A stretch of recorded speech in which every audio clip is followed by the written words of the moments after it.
الله الرحمن الرحیم. زه سلطان محمد د خپل یوټیوب چینل سلطان سپیکس په ذریعه تاسو په خدمت کې حاضر شوی یم. د ټولو نه مخکې زما ګرانو محترمو ملګرو السلام علیکم ورحمت الله وبرکاتو. سلام نه بعد زما ګرانو او خوږو ملګرو، زه به نن تاسو ته ښیم چې د یوټیوب ویډیو لپاره کوم تھمبنیل لګیږي هغه څنګه انسټالیږي او څنګه لګیږي. د هغه لپاره به زه تاسو ته په دا ویډیو کې په پوره تفصیل سره ښیم. او که تاسو وایئ چې تھمبنیل څنګه جوړیږي د هغه د لینک ما په خپل ډسکرپشن کې ورکړی ده، هغه ویډیو هم تاسو کتلی شئ.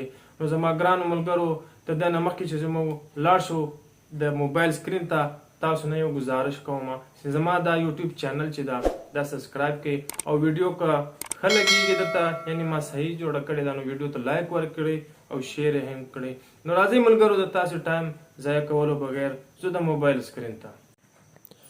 نو زما خوږو او ګرانو محترمو ملګرو موږ راغلو اوس د موبایل سکرین ته. په موبایل سکرین کې به زه تاسو ته ښیم چې په ویډیو باندې تھمبنیل څنګه انسټال کیږي. کسټم تھمبنیل هم ورته وایي چې د خپلې خوښې وال چې کوم تا جوړ کړی وي هغه څنګه لګوي. هغو نه ټولو نه مخکې به تاسو ګرانو ملګرو له پلی سټور نه دغه واي ټي سټوډیو چې ده دا به تاسو انسټال کوئ. دا چې انسټال کړئ نو دا به داسې اوپن کړئ. چې دا اوپن سو دا که به تاسو چینل اوپن وي، دا زما چینل دی چې هغه اوپن دی. زه به دغه کې تاسو ته اوس ښیم چې کسټم تھمبنیل څنګه انسټال کیږي. مثال په توګه زه دغه ویډیو تھمبنیل انسټال کوم چې دا ما اوکې کړله. نو دغه دا پنسل نشان چې دا د قلم نشان چې دا به اوکې کړئ. چې دا دې اوکې کو بیا به راسي دغه قلم د پنسل نشان چې دا د عکس له پاسه چې دا د ویډیو دا به اوکې کړئ. چې دا دې اوکې کړئ دا تھمبنیل چې لګېدله دا د ویډیو خپل اټومیټیک جنریټ کړی ده، یعنې په خپل یې لګولی ده. ته چې لګوې دا کسټم تھمبنیل چې لیکلی ده دلته به راشي دا کسټم تھمبنیل به اوکې کړې. چې دا دې اوکې کو دا به اوپن سي. دا تا پکسل لیب کې چې کوم جوړ کړي دي کوم تھمبنیل چې ته غواړې هغه به لګولی شي، کوم د تا مرضي وي کوم لګوي هغه لګولی شي. نو زه مثال په توګه دغه لګوم چې دا ولګوم. دغه لګېدو لپاره به زه دا اوکې مې چې کو دا دلته راغی نو دغسې زه هغه باندې لګوم. زه به دغه ډن چې لیکلی ده ډن دا به اوکې کړم. دا تھمبنیل به د ما ویډیو باندې ولګېږي او بالکل به سیټ سي.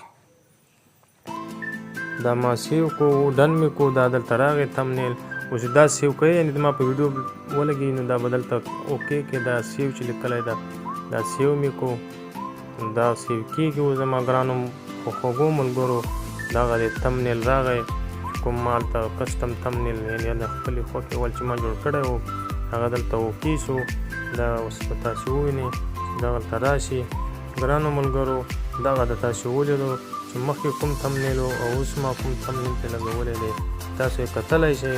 نو ګرانو ملګرو دا وه د کسټم تھمبنیل بدلولو یا لګولو طریقه.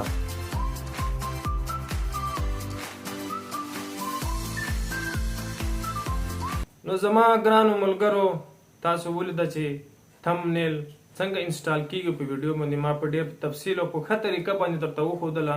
نو زما ګرانو او محترمو ورونو زما دا ویډیو لایک کړئ او چینل د سره سبسکرایب کړئ. تر راتلونکي ویډیو پورې د الله تعالی په امان. والسلام.